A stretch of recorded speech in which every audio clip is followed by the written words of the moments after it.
Siphinde sinibingelele kwiKhaya TV2 lapho iMK Party inganeme ngendlela uIEC asingathe ngayo ukhetho ngendlela okubalwe ngayo imiphumela yakhona abaneme neze lapho sekugcine ngokuthi baphoqe uIEC kuba kuqalwe phansi ukubalwa kwemiphumela. Kodwa ke awukuyizwele nanguke umkhulumeli wayo uNhlamulo Ndlela eyibeka indaba awulalele.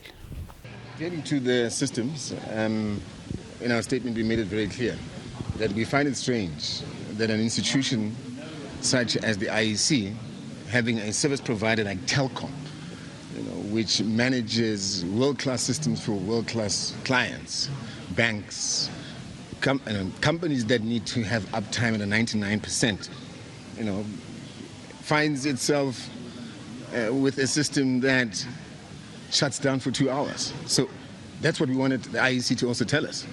What transpired in those 2 hours? They have not responded to us. And again, even the question around who is this individual, that is this technician that was found, how did they come about the realization that this person may have been involved? What led to the investigation and the questioning of this individual? So, there's a lot of issues in terms of how the IEC has managed this process that have raised serious flags and concerns for us. And also, it correlated with what we've picked up on the ground in terms of the voting stations, as it pertains to the slips. Yeah. So there's just, at this point, no confidence in what is happening on that screen. And we are effectively requesting a recount and we're rejecting what you're seeing at the back of us right now.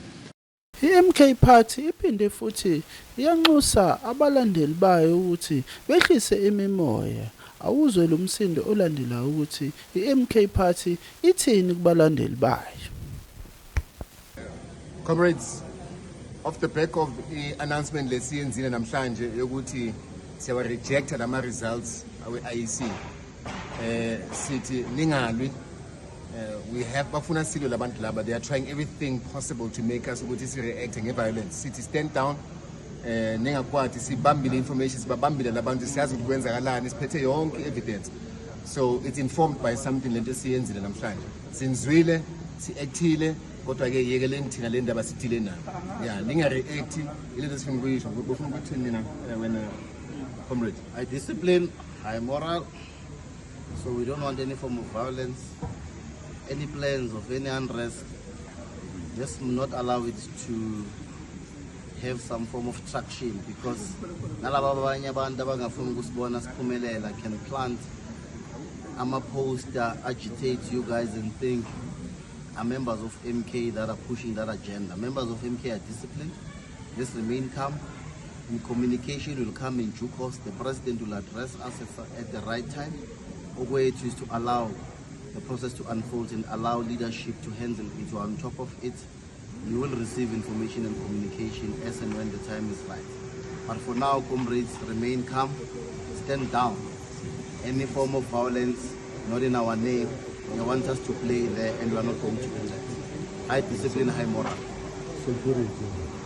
President Zuma is going to address us, and that's the only command that we will adhere to. Yeah, and I think it's important to also note that today is the 1st of June, 1 a.m. So it's literally an hour after the interview that you have seen live by the leadership. So it is a legitimate video, it is real, it is current, it is today. So no one must ever say that this video was created any other time. Yep. Amandla. Khona manjalo uDr Makhosi Khoza ukhwele wadilika kuGodemantashe ngemuva ube akhulume amazwi anenhlabathi owabhekiswe esizweni samaZulu. Awuyizwele ukuthi utheni. It actually infuriates me, this insult from Gwedemantashe, of thinking that if we as the people of KwaZulu-Natal exercise our democratic right by choosing a political party of our choice, that becomes characterized as tribalism. Is he not a tribalist? Why is he thinking the people of KwaZulu-Natal must be under the ANC corruption spell? why must the people of KwaZulu-Natal be tolerant of a president, Ramaphosa, that is hugely morally compromised, the most corrupt and indecisive president South Africa has ever had? Yey, where kwedemantash awuhlukane nathi KwaZulu-Natal siyayazi into esiyenzayo. Angeke usitshele ukuthi sama tribalist thina. Asiwona ama tribalist, siyayazi lento. After all, even kwayona le ANC yakho yazalwa yilabantu bala KwaZulu-Natal. Siyashesha thina ukuyibona izinto KwaZulu-Natal ezibhedayo. Yingakho ngisho ne-ANC upresident wenu we-ANC uJohn Langalibalele Dube, uPrixika Izaka Seme babeqhamuka la KwaZulu-Natal. Kwayona i-ANC ya conceptualizwa uKing uDinizulu, inkosi yamaZulu. Awumusa usibhedela la wena, ngeke size sibe apologetic about being Zulus, but we are not tribalist. We are being people, we are proud of our identity, but we are proud of our identity. We love every Bantu, but at the same time, you can't blame us for having a foresight.